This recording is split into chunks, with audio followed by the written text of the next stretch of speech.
बरगढ़ जिला विजेपुर पद्मपुर रास्तार पहंडी गाँ निकट में दुर्बृत्त माने जड़े महिला आक्रमण कर सुना गहना लुटि नहीं। 3 जण दुर्बृत्त महिला रास्ता पचारिबा बाहाना एपरि आक्रमण करथिबा अभियोग होईछि। एपरिकी घटनार प्रतिवाद करथिबा अन्य जड़े महिला एवं युवक मध्य आक्रमणर शिकार होइछन्ति। स्थानीय लोकों सहायता रे आहत माननकु विजेपुर हस्पिटाल में चिकित्सा पई भर्ती करा जायछि। अभियोग मिलवा परे पुलिस पक्षरु घटनार तदंत आरंभ होईछि।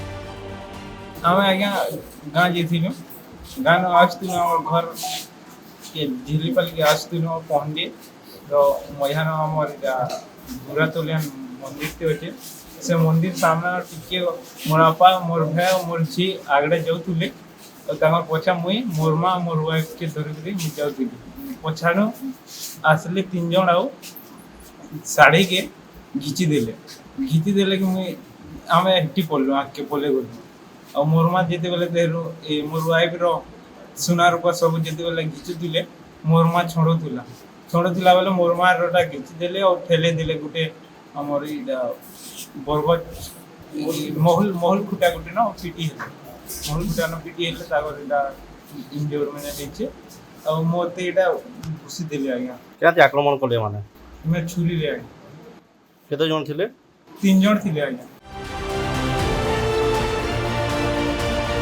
बरगढ़ हरीश चंद्र भोई रिपोर्ट खबर ओडिशा।